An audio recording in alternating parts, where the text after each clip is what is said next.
नानाजी राजनीति के जलकमल थे जिन्हें कोई बुराई छू नहीं सकी। श्री शाह। नानाजी ने अपने कार्यों से एकात्म मानववाद को चरितार्थ करके दिखाया। गृह मंत्री श्री शाह। नानाजी के विचारों और जीवन का प्रभाव युगों तक रहेगा।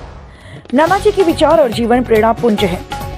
27 फरवरी 2025 केंद्रीय गृह मंत्री श्री अमित शाह चित्रकूट पहुंचकर दीनदयाल शोध संस्थान द्वारा आयोजित कार्यक्रम में भारत रत्न नानाजी देशमुख को श्रद्धासुमन अर्पित किए।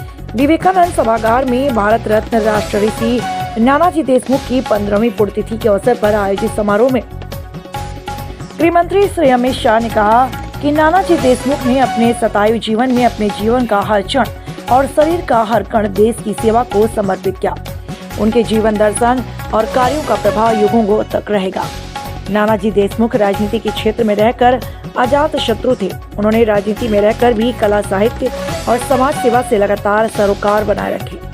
नानाजी ने अपने जीवन में जो उपलब्धियां हासिल की उसे एक जीवन में प्राप्त करना बहुत ही कठिन है। गृह मंत्री ने कहा, नानाजी देशमुख ने गरीबों की सेवा के लिए राजनीति छोड़ दी थी। उन्होंने समाज सेवा, व्यवहार, सनातनी संस्कार और राजनीति के समन्वय से नए सिद्धांत स्थापित किए। इन सिद्धांतों ने हम सबका मार्गदर्शन किया।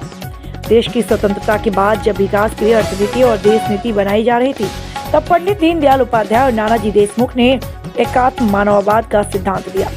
इसमें विकास की पंक्ति में अंतिम स्थान पर खड़े व्यक्ति को लक्ष्य में रखकर विकास की चिंता को शामिल करते हुए आर्थिक नीति का सृजन किया। दिखाते हैं इस खबर को।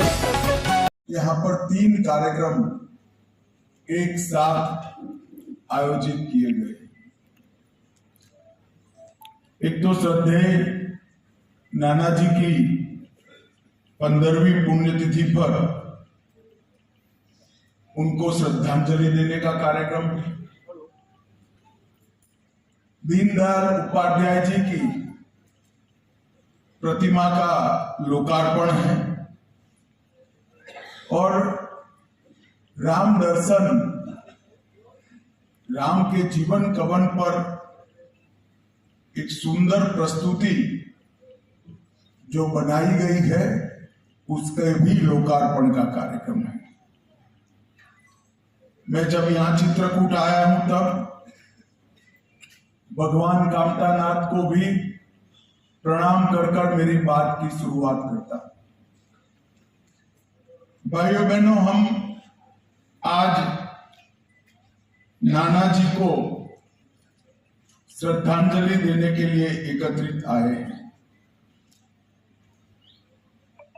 नानाजी जैसे महान व्यक्तित्व को श्रद्धांजलि देना ये अपने आप में कितना उचित है वो मुझे मालूम नहीं। नानाजी देशमुख उसमें से एक।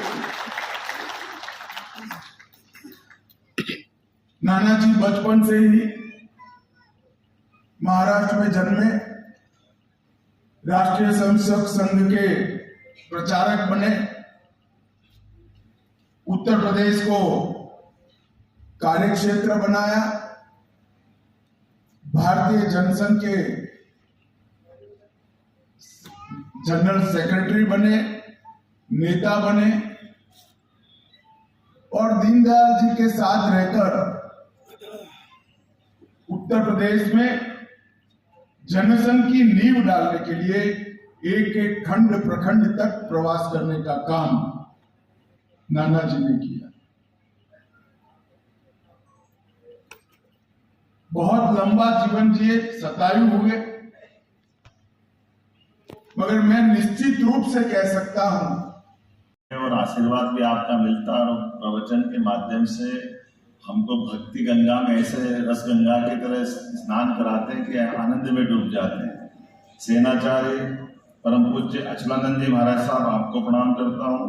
मेरे साथ मंत्रिमंडल में उप मुख्यमंत्री श्रीमान राजेंद्र शुक्ला जी, श्रीमान निखिल मुंडले जी, कार्यकारी अध्यक्ष दीनदयाल संस्थान, माननीय मंत्री श्रीमती प्रतिमा बागरी जी, माननीय सांसद श्रीमान गणेश सिंह जी, माननीय सांसद और अध्यक्ष श्रीमान विष्णुदत्त शर्मा जी, अभी जिनने विस्तार से अपने संस्थान की सारी बातें रखी, श्रीमान अतुल जैन जी, प्रधान सचिव, सभी संत वृंद, माताएं, बहनें, आमंत्रित अतिथिगण,